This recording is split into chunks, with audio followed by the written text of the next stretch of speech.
You know what makes me so sad about music sometimes? Is the fact that we don't see so many new music instruments, and not even in this day.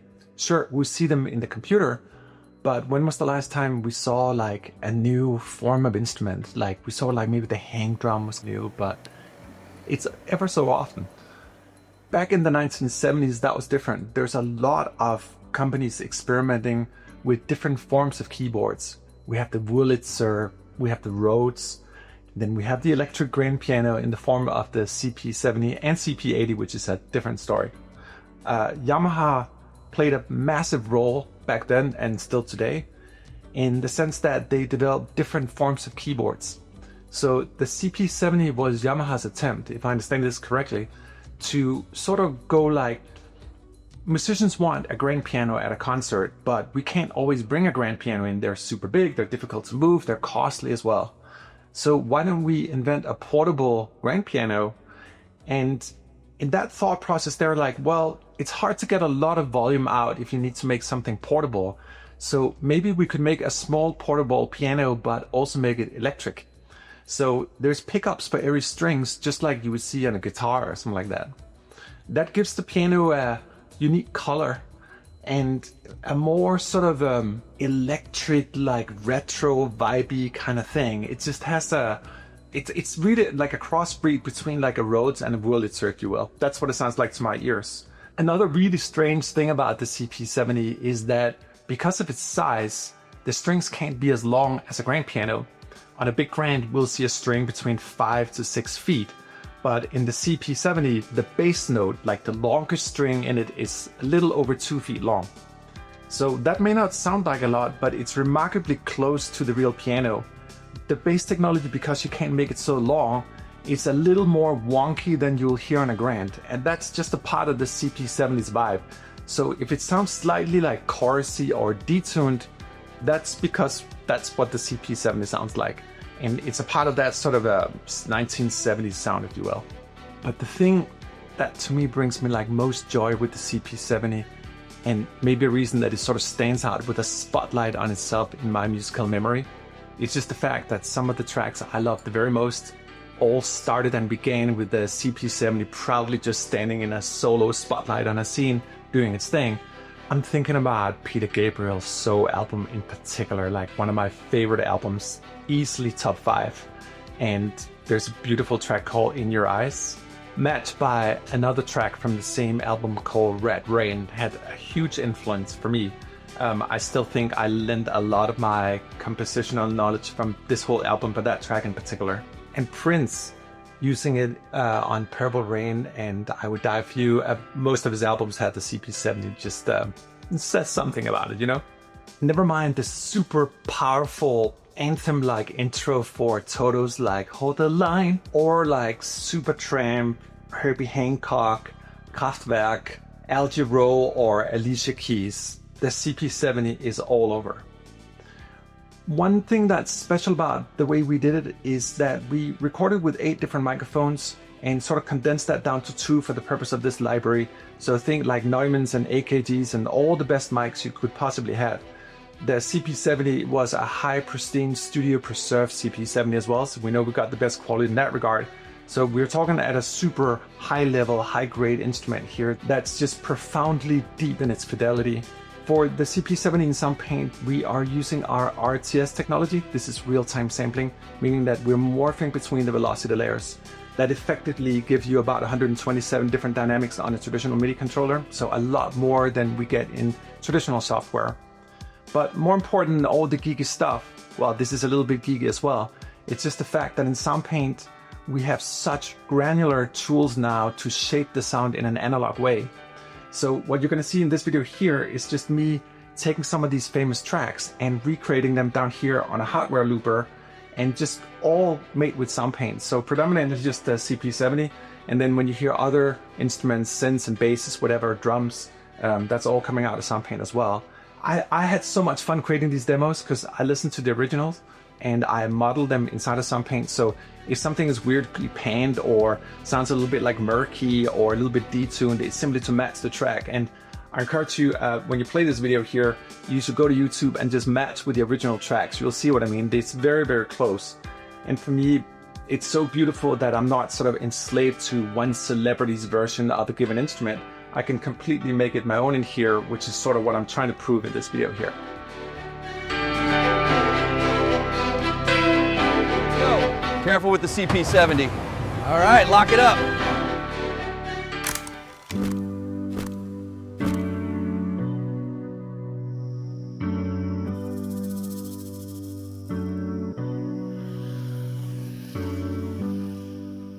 One of my favorite albums from the 80s is Peter Gabriel's So.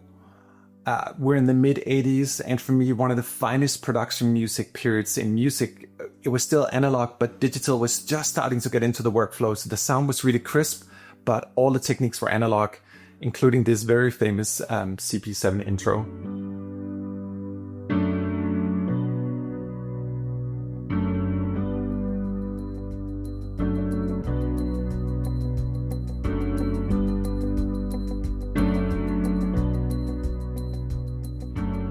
Like a little synthesizer in the background, and Juno, I think.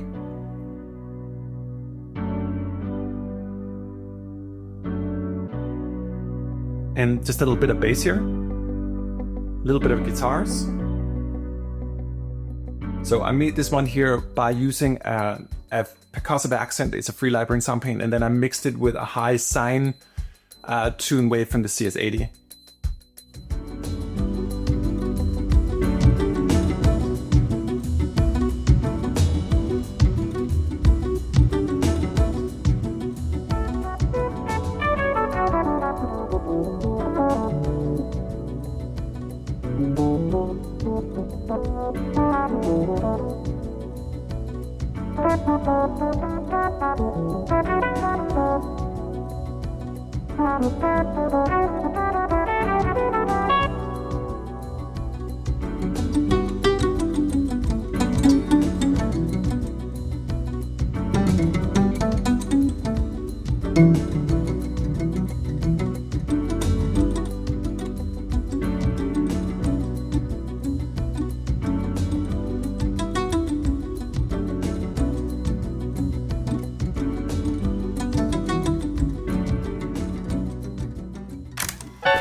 And then we got this magical song here. Like, I'm totally on a like Toto like rediscovery lately. Like, they really made some beautiful tracks.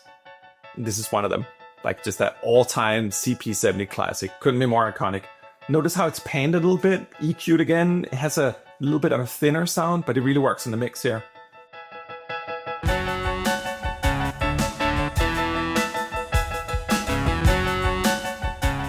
It will never sound as good if you try to play the melody with a keyboard, but I tried anyway, but in a more sort of video game fashion with a Jupiter 8 here. You'll see what I mean.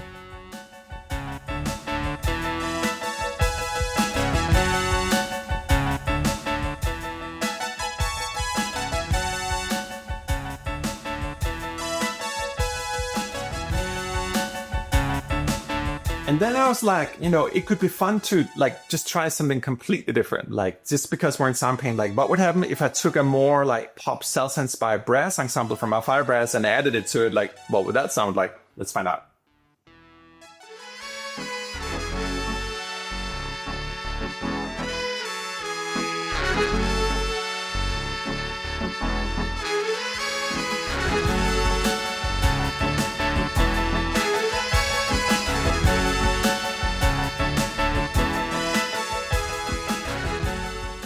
And we'll notice if we compare like the 4 patches we played so far,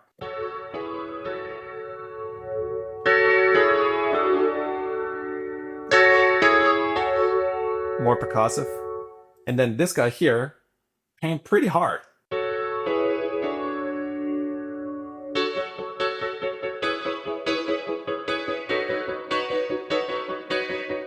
You could almost play any kind of riff with this one here. Let me just try it, and we'll just discover, like, imagine this was the beginning of any kind of like new anthem rock song.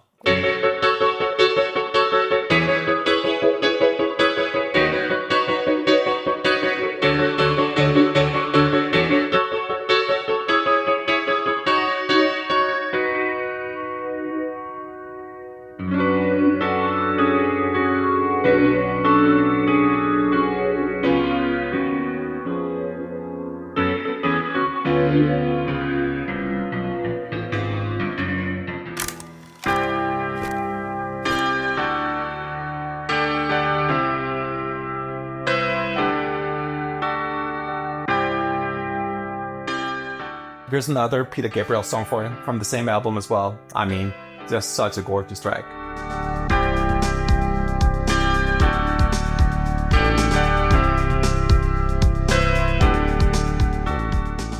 And then I just add a little bit of the strings here on 4.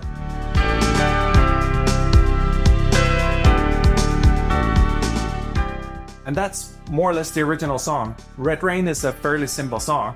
If we just isolate the elements, we got the CP7 here. We got our drum kit.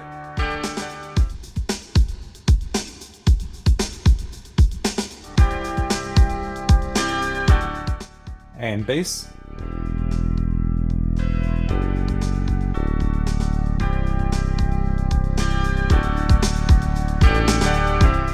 And then just adding the strings.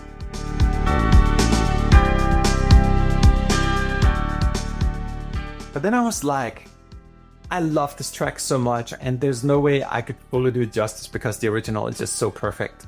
So I think in the tradition of like trying to do something different, I was like, okay, let me just try to build something different, remove a couple of elements, and then just make something magical. This happened here. I just added our disco strings, playing a unique little melody on top of it, take the drums down, and all of a sudden we got this.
You may notice that these patches are kind of sounding old, and sometimes they're panned, sometimes they're EQ'd, sometimes they're mangled through the magic of Soundpaint.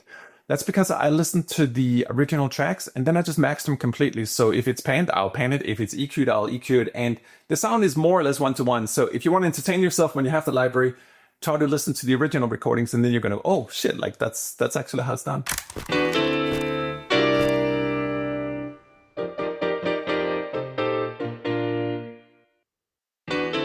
And for some reason, when I played the bass track here, I ended up adding brass to it. It's not in the original. It makes it definitely more like salsa-like.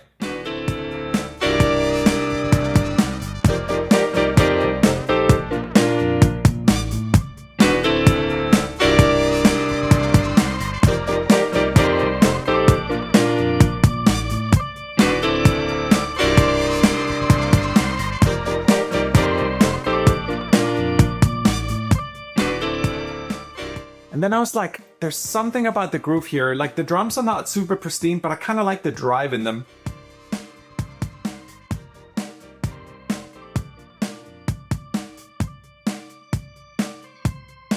And then I just loaded up the Model D and did a couple different things, and all of a sudden we got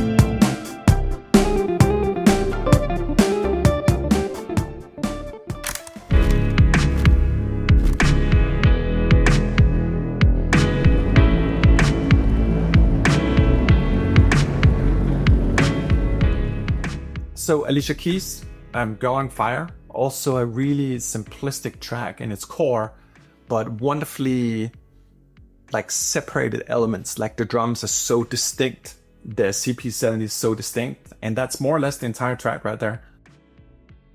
With this one here, I didn't feel I could really change it. It's just so beautifully impactful in the way it is. So yeah. So we begin here with the CP70.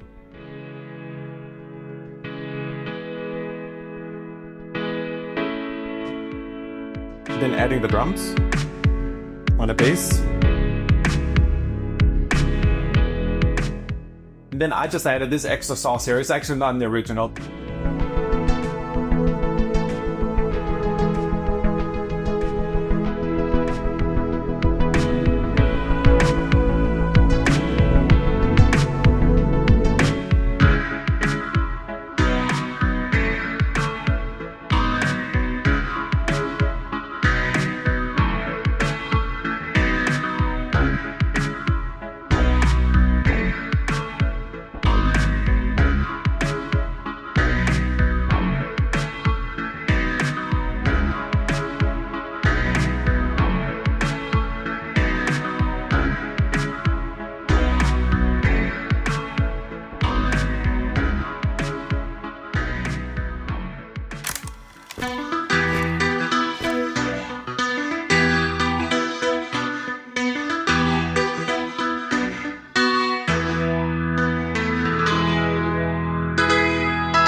Ever so often a song comes along where I'm just like, it's not my thing, but everyone else just loves it. Like, this is one of those songs. It definitely ranks high on the CP70 most famous tracks of all time.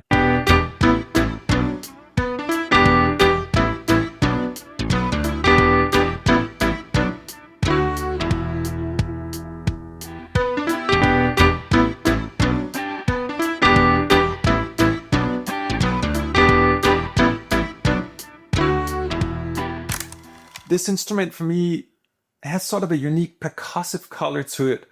I don't know what it is, but it's almost like somewhere between a piano, a little bit of the pick of a guitar, and that lends itself really well to stuff like sound labs.